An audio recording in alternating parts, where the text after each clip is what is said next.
All right, everybody, who's ready to do some swimming? Because we are heading to a new world today, Sheshell Shores.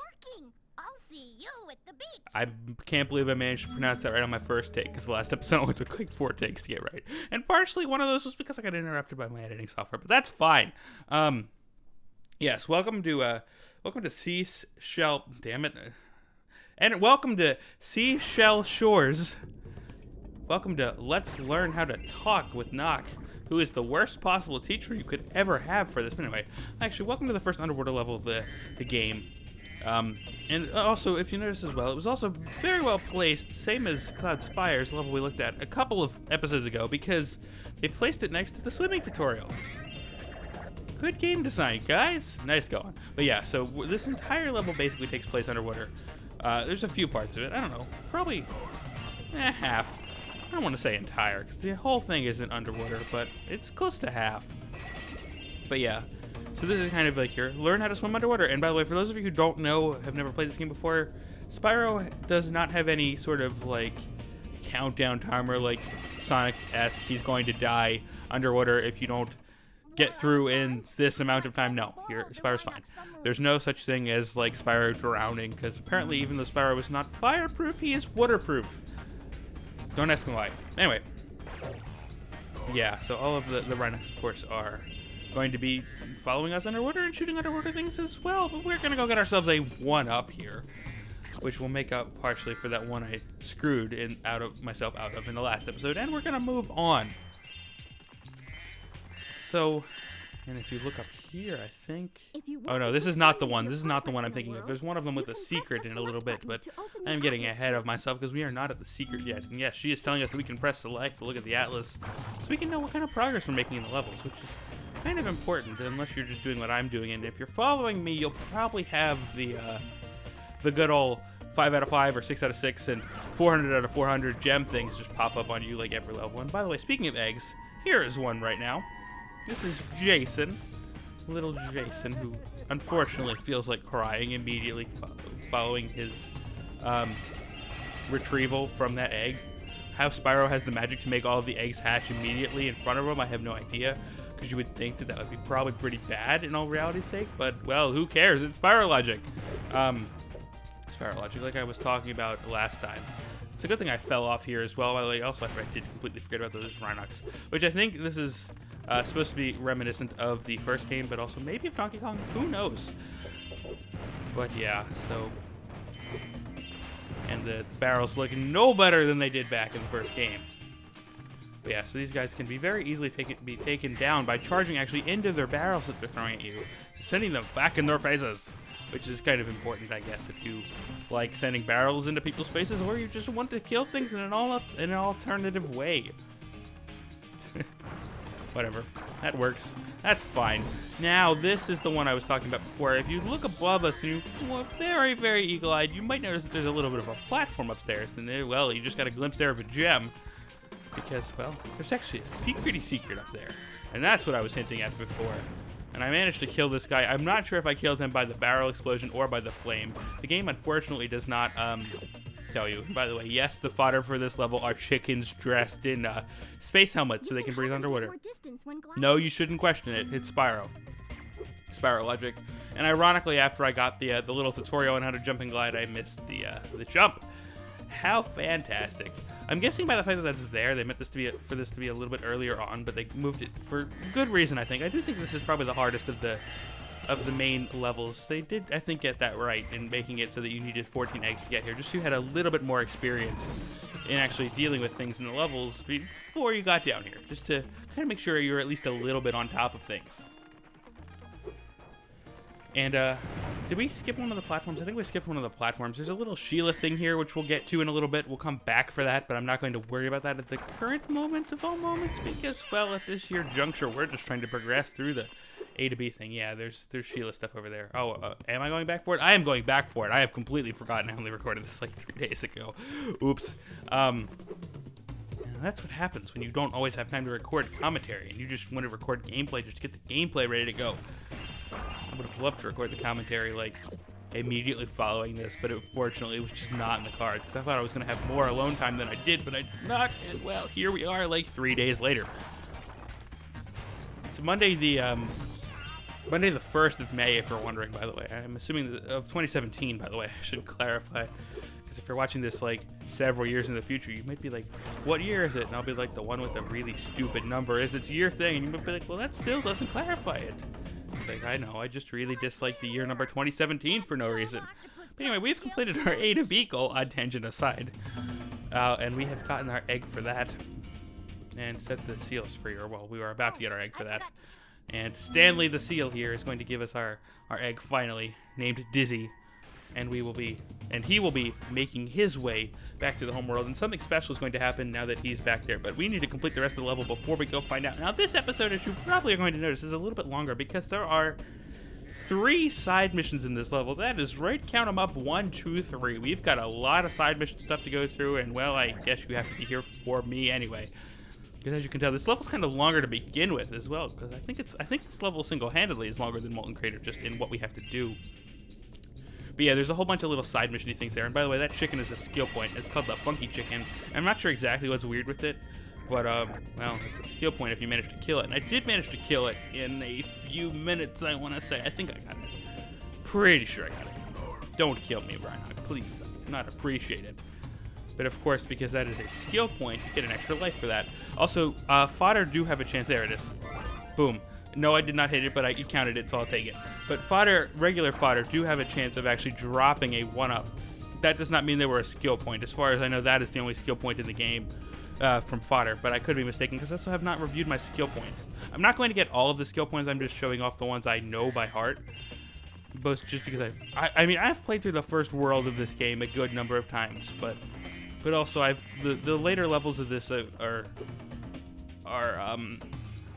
some of them are actually kind of bad, to be honest. Some of the later levels in this game are actually kind of really bad, and so I've never really cared that much. Though the last homeworld is kind of one of the best, but some of the later levels are actually kind of really shitty. So I haven't played through this game as many times as I've played through the other ones, but the beginning of this game is absolutely rock solid, and I love it. Yeah, so we're going to get on here with the first mission of this, which is we're going to go tackle this giant shark. And from what I've seen from my many attempts at this is that generally speaking, you get one of 2 types of attempts when you do this little boss fight thing. You either get an attempt that goes very, very well, or you get one that goes very, very poorly. And by the way, if you're unsure of how you're doing, Sparks' color is kind of your indicator for this as well. Sparks' color is how many hits you have to take left in your ship. It's the same as normal gameplay. Because I know I was confused about that for a little while back in my early childhood. But yeah, so as you can tell, we've already taken several hits. But this one was not the good attempt. Because I did get one of each type of attempt to demonstrate for you here so thoughtfully. Just in case you were ever curious, by which I mean it just so happened to come out this way. And I didn't try for this at all because I would like to succeed in my Let's Play videos. But yeah, I wound up screwing up on this part because I just tried to go like balls to the wall and try to kill him, and I ran out of ammo, and well, that's just what happens. Yeah, and as you can see there, he's trying to fix the shark sub up so that, well, he can actually continue on biting us. And if you'll notice the health bar as well, is that it did actually repair the health bar. He has a health bar in the bottom corner of the screen, but it did actually repair his health bar just a tad. Yeah. And I don't think it would have been enough to save me from this missile right here. But regardless, we're going to go back and we're going to give it one more take here. And, well, that take is our successful one. Spoiler alert. And it's also our one that goes really well. Because as I just mentioned, these takes either go really, really well or really, really poorly. I would not bother, by the way, wasting those 5 pieces of ammo you get trying to kill those guys at the front. Because you will get the opportunity. As you can tell, there's gems under the water. You will get the opportunity. That you desire to actually go ahead and do all that. And by the way, yes, he can blast the boxes out of the water. So pay attention to that, and you can use them if you leave them in the water as shields if you need them. Because that's pretty good. It's a pretty good strategy. Now, because he also has to pick these up too. He can't just launch rockets at you willy-nilly without having collected a box. So you can use that opportunity while he's going for a box, or even while he's out trying to wrench his ship back together to actually do damage to him. But yeah, we got some of the bad, difficult AI. So while he's doing that, yeah, because you can see here, he came out to try to fix the ship and just blasted away at him. And I even fired like several extra rockets. Yeah, Bluto has never lost. Well, that's apparently because he just got his really bad AI. Bad RNG for the win. Well, at least it's on our side. Bad RNG for him, I guess. It's more the point. But now we have 27 serious eggs. We are doing fairly well because there are 36 of them, I want to say, in this first world. We have made our way through and collected several of them, and we've still got a couple of missions left to go here. I think we've still got 3 eggs left in this level because one of the secret missions has 2. Yeah, they like did not care about actually putting eggs in this level. All the eggs in this world are actually located elsewhere in these little side mission-y things. But regardless, now we just get to take it easy for a little bit and enjoy this nice kind of plain that's just kind of here that has all of these gems located in it because, well, why would we want to do anything else when we're at a relaxing beach resort? We just cleared out the bad guys, right? Well, actually not really, because I just want to get moving on and collect more gems and move further on with my life and my collectible career. Are we almost done? I think we're just about done here because, well, as soon as we finish up in here, we get to go to another one of the little secret level type of deals. Also, I believe swimming underwater is actually faster in most regards than running along land. I'm not 100% sure on that. Speedrunners can probably tell you for certain, but that's also probably why the swim through air glitch exists, which I've never actually done that before. Should I try to show that off? Maybe. This level kind of sucks. We had a dragon egg for you, but all of this water and also all of this commentary was making me rather thirsty, so I decided to stop to have a drink of a cool, delicious beverage known to all as water. Anyway, we are on to our next one of these side missions here, and as you can tell, the main thing about this is that you have to get through all of the tunnel. But there are 2 downsides to this. 1, you cannot take any hits. 1 hit, you're dead. 2, you have to knock out all of the enemies in this cave, and even if you knock them out by getting hit by one of the things, it does not count. And every time you redo this, you have to restart. And as you can see, if you walk or dive past them and you just get them to laugh at you and you just hear the sound effect, well, that means you fucked up. And you will be brought back to the beginning to redo this again. But this is not that bad. There's later ones that actually are pretty bad. Notably the one in the last home world. When I'm thinking of that one's pretty difficult. This one's not that long, because I think this is the take I got it on. Yeah, as you can see, I'm just barely finished explaining it, and well, here we are with the egg. Yeah, so all of your submarines will be egg-shaped. Oh boy. This is Duke. Duke Nukem. No, you're never going to live that down. Yes, you know who you are. Anyway, that one can take some effort. Wasn't that bad overall for this time, but I missed a gem right here, but let's collect it and move on to our last one of these missions right now, which is the one for Sheila. We haven't seen Sheila in like 3 episodes, right? What episode is this? Is this 7? I want to say this is 7. I honestly don't know anymore. I've recorded like 4 back-to-back. Which is also one reason why I'm losing part of my voice and needed to stop really quickly also, because this episode is long as all get out. To take a drink of water so that I could continue commentating on this episode, because, well, that is just what I strive to do anyway. I always forgot about this one egg as a kid, and so it's emblazoned in my memory, its location. What you have to do to get this one egg is that there's a little cave up here. It's almost invisible, but just hop on right up here. Good Lord, learn to talk, please. Yeah, okay, I apparently need to make this the last commentary of this session, because I am apparently losing my voice, and I don't have the good old stamina in my voice that I used to have when I did this more frequently. Well, that's the main point of this, is because I need to get myself more acquainted with the thing, and I apparently paused to look at my guidebook here. Yes, we only have one thing left to do, and that is destroy the sandcastle. What sandcastle did we see? Well, we didn't see a sandcastle yet, but that is actually in the distance right there. That giant thing? Yeah, let's go destroy it.